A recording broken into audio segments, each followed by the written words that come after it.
It's another edition of Time About the Movies, and today we're taking a look at two more movies, this time being released on July 14th, 2006. The latest film starring the Wayans brothers, and the latest film starring Owen Wilson, Kate Hudson, and Matt Dillon. So let's go ahead and jump right on into it. Let's start off with the biggest new release of the weekend, which really isn't that significant in general, considering what kind of a weekend it was. This is Little Man.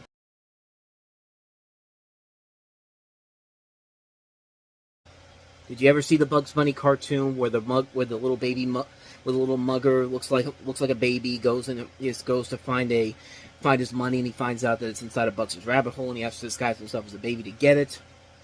Imagine that blown up for a movie, even raunchier, and done by the guys who made White Chicks. That's this movie in general. Shawn Wayne stars as a very short jewel thief who hides the proceeds of his latest robbery, then pretends to be a very large baby in order to retrieve it. And I guess on the plus side, it's a better movie than White Chicks, which really isn't saying a whole lot because White Chicks is such a terrible movie. This is it's just nothing really all that spectacular in general. I mean, yeah, the whole idea is that, it's Shawn Wayne's as a baby, and, he's got to do the thing, like, it's quite literally the Bugs Bunny cartoon, except much raunchier and done with the Wayans brothers instead of Bugs Bunny. I mean, it's literally the same concept in general, except the cartoon is way funnier and much more clever. This, not so much. This is about as silly and ridiculous as it gets, and I guess if you go into, it's kind of like with White Chicks, honestly, like, if you don't know what you're going into before you walk into the theater, then you really deserve not to like this movie all that much. And yeah, I went into this movie not really expecting a whole lot in general, and yeah, kind of came out of it the same way I felt with White Chicks. I mean, not as much as I hated White Chicks in general, but I just thought this was kind of lazy overall. There was really nothing about it that really makes it stand out on its own. Too much good talent in this movie, too. I mean, you got Kerry Washington in here, John Witherspoon, Tracy Morgan, Chaz Palminteri, Molly Shannon. I mean, a lot of good talent involved in this movie, but just they're not really given anything funny to do in general, and it just really kind of suffers from a lack of really good jokes. I mean, it's nothing but predictable jokes, like, you have to have the scene where they're drinking breast milk, and, there's got to be a scene where, the baby's got to smother up with Kerry Washington, and you got to have the scene where he's got to be, like, all like, offensive and gross and all that type of stuff. Like, that stuff it gets really old unless you can really do something funny with it, and they just don't do anything with it in general. At least with this movie, they're at least trying to do something with it, and it's not trying to be just a completely offensive movie like White Chicks is basically felt like. But this movie still, I can't say it's a good movie in general. I mean, it's a movie that, if you look at the poster for it, and you're not already thinking to yourself, well, this is gonna suck. And if you go into it knowing that it's not going to be a good movie in general, you get pretty much what you're expecting to it. If you're expecting more from it, then prepare to be extremely disappointed by it. I mean, it's not a good movie by any means necessary, but at least I could say it's a more tolerable movie than White Chicks is. And I know some people like White Chicks, but I don't know. Like, to me, this didn't really do it for me. And even though it was a success in terms of box office, that almost made about as much as White Chicks did, it was kind of one of the Wayans brothers' last major.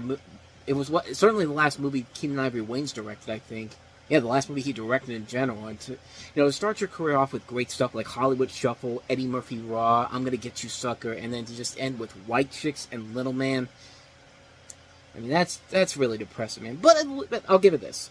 The Wayans brothers did at least have a little bit of a return to form a couple years later with Dance Flick, which we'll delve into that one once we get to that point. But I thought Dance Flick was pretty good. But like I said, we'll delve to that one as we get to 2009. But in the meantime, let's go ahead and take a look at our last one we have here, and that is You, Me, and Dupree.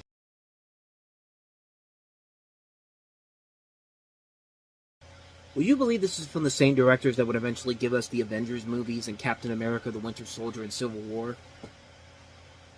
I mean, times definitely change. I mean, this is still around the time when they're still known for their comedy works, Anthony and Joe Russo. I mean, they had just won the Emmy for Arrested Development, and now, 20 years later, they're one of the top action directors of all time. It radically does not feel like these are the same directors that did the Avengers movies. It's really, really impressive how far we've come since then. But in this movie, you have newlyweds Carl and Molly Preston, played by Matt Dillon and Kate Hudson. After Carl's best man and best friend Randy, Randolph Dupree, played by Owen Wilson, loses his job at home, the couple allows him to move in, but Dupree overstays his welcome, and a protective father in Bob Thompson, played by Michael Douglas, begins to dislike his son-in-law Carl and works against him. And the movie itself should be a very simple concept overall, but the fact is that this was Universal's plan to kind of make the next 40-year-old version. I mean, this was supposed to be their next 40-year-old version style comedy hit, and unfortunately, it's not that in any sense.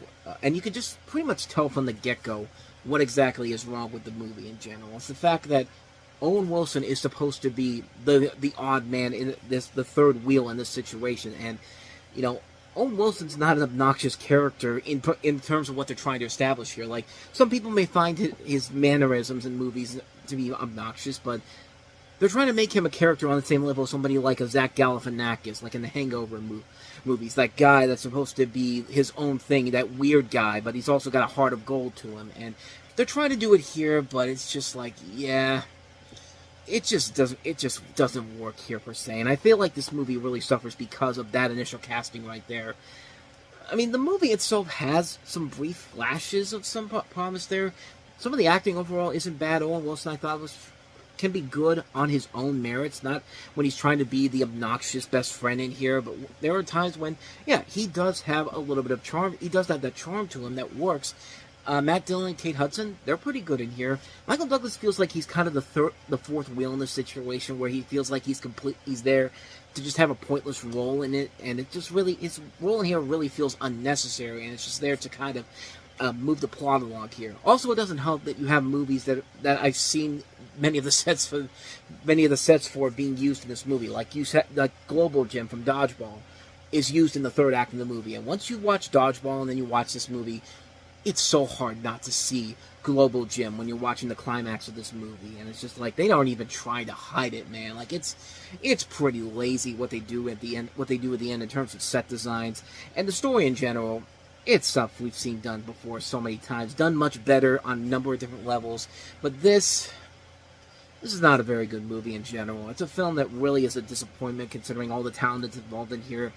And I think the biggest thing that really hurt it from the get-go was the casting of Owen Wilson as the obnoxious best friend who's supposed to be the centerpiece of this situation. Like, any other person, I think, could have really fit that role better. Like I said, a Zach Galifianakis or a Jack Black, or even somebody like a Ben Stiller in a way, like Jonah Hill maybe, but not Owen Wilson. Like, Owen Wilson doesn't fit that role in particular, and I think that really hurts the film in the long run just because of that alone. But, yeah, I went to see this movie back in the day. I liked it at first, and I've rarely watched it since then. It's been almost 20 years since I've watched this movie, and from what I remember from it, it does not hold up well at all, so, yeah. So, yeah, you can skip You, Me, and Dupree.